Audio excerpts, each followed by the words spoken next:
we have something pretty cool to talk about right now. How many times, Jackie, have you seen a court situation, a court scene, and you saw a court reporter, and they're doing this, and you're going, what in the world are they doing? And I wonder how you learn how to do that. Well, we're going to teach you that this morning, but more importantly, talk about a job opportunity for you out there as we're heading into the new year. Maybe you're looking for a new job or a new opportunity for you, and we have that for you this morning. A new career path, possibly, but we have a place that is able to teach you how to become a court reporter. Joining us right now, Patty Ziegler is here. She is the Court Reporting Department Chair at the DMACC campus in Newton. Thank you for being here. We have a student of court reporting. We have Rachel Ellefson here, and we also have someone who is writing down or tapping away, I'm not even sure what you call it, we'll learn that in a second, everything we've been saying for the past 10 minutes, Jackie. And I apologize because I speak very fast, but we want to learn exactly what is court reporting and why is it in such high demand right now? Yes, court reporting is in high demand right now. We know that in the state of Iowa there will be over 60 official court reporting jobs in the next 5 years, and they start at salaries of $50,000 and beyond with state benefits.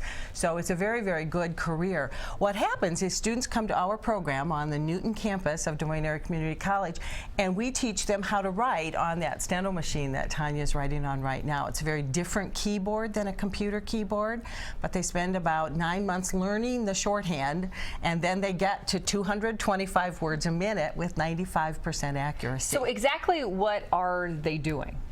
What are they doing? Yeah, what is a court reporter physically doing? She is writing on the steno machine. And the way we get to 225 words a minute is by using briefs and phrases. For example, because they're not literally typing every single word that's being said. Well, they are saying every single word, but not like on a computer where we write key by key. Right. So like if she's going to write ladies and gentlemen of the jury, she writes that in one stroke. Multiple keys, but one stroke, and that's how she gets to 225 words a minute. Yeah, Rachel can talk about that a little bit. How many briefs and phrases have you learned? Oh, an insane amount. There's a thing called jury charge where the judge reads the instructions, and we have 30 pages of briefs just for that, and that's not even hitting them all. And that's just getting started. Now, how long have you been in the program? I've been in the program for a year and a half now. I'll be done in August. I'm projected to be done. As I say, what's the usual length of schooling for a court reporter? It's designed to be completed in 2 years. It takes anywhere from 2 to 3 years.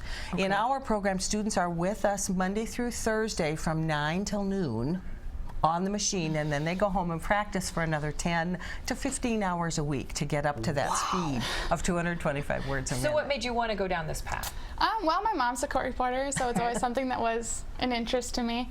I actually didn't do this right out of high school. I went to Wartburg first and got a degree in business administration. And then when I came out, court reporting was in high demand, and they get paid really well, good benefits, and so it just seemed like a smart switch. No, I noticed on the graphic we saw a little bit ago, it said flexible schedule where you can set your own schedules. How does that work? There's freelance court reporters. They're the ones that do depositions with attorneys. Didn't know that. Yeah. The other thing that court reporters do is closed captioning. All the captions you see on a TV screen, those are done by a real live court reporter somewhere.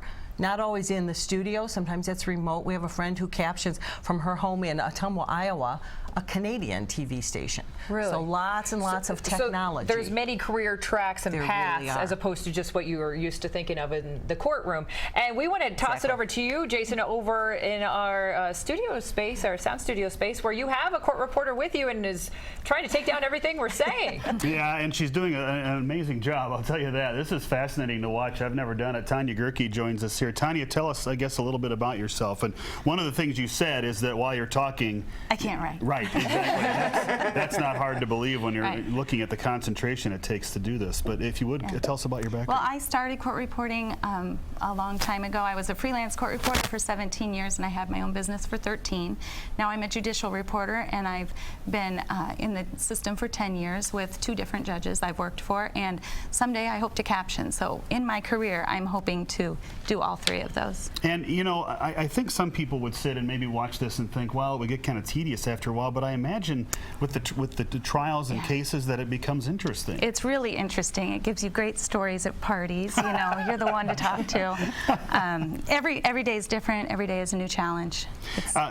Jason, can you turn that so we can see what it looks Well, like? we're looking at the keyboard. Yeah. We had a graphic up there on our screen there a second ago. Tanya, can you kind of explain if you're looking at the keyboard, we see the letters there, but what exactly does it mean, or how is that putting together phrases?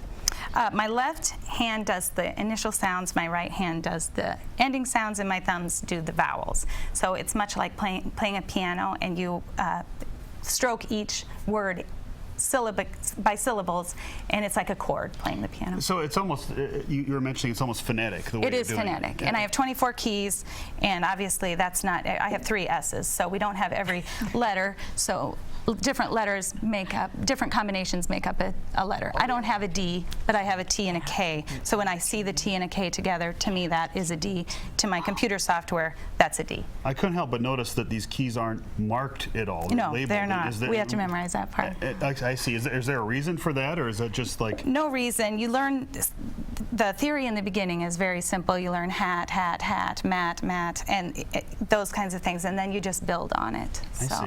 Now, obviously, the software that you have both here and here is sort of translating what you're Right. seeing. And I asked you before the segment, you were speaking about captioning and court reporting, and I said, is it ever going to get to the point where computers do your job? Are you worried about that? I'm not. We've had people who think that digital recording can do a better job than we can, but we're staying ahead of the curve, and with technology, I can provide a better product than the digital technology. Oh, well, and I would think context is important. You know, if you're captioning a variety show, you're going to have a different context when you're doing things than you would at some sort of a white-collar crime trial or something like that. It's all going to be different. I've been asked in the court system, if it's going too fast, if people talk on this at the same time, I stop them. If I stop my judge if he's going too fast. But in the captioning world, you just write as fast as you can. And we spoke a little bit about the background, but how long did it take you to become proficient where you're... It took me 2 years through school. So a lot of practice. Through the summers. And I imagine a lot of rewiring of the brain. Yes. You take, well, I guess they call it keyboarding class now, Right. and you're learning a different kind of keyboarding. Is it hard for you to type, or is No, you just it's switch 2 your different brain things. over? Yeah. Gotcha. Yeah. Well, thank It's you like so much. languages, yeah. Yeah, it's Absolutely really neat to amazing. watch. Well, Patty, we want to wind this up, and if people are interested about what they're hearing right now, I know I was telling you I was kind of a geek in class. Right. I love taking typing or keyboarding, as they call it now, but I feel like, would I be able to handle something like this? Because my brain would have to be completely rewired. You bet, and it's just that practice mode. I mean, we do so much practice that it just becomes natural. You don't even think about it, really. As you can watch Tanya do that, it's just very, very natural. It's second nature. Well, give us all the details if people are interested, want to know more, and possibly want to take a new career path into the new year. You bet. We have National Court Reporting and Captioning Week coming up in February. Oh. We will be having 2 information sessions on the DMACC campus over in Newton, February 16th and February 20th. So people can just call the campus to register, come and learn more about it. We'd love to share that. We always have court reporters there who are demonstrating, so it's a good opportunity to learn about the profession. Wonderful. That is so awesome. All right, Rachel, if we're going to say, we'll be right back in court reporting terminology, what keys would you type? Oh, that's a tricky one. You'd have to do it in 4 words. Okay. 4 separate words. Go to DMACC, learn what she was just talking there you go. about. There you go. DMACC.edu. There you go. Perfect.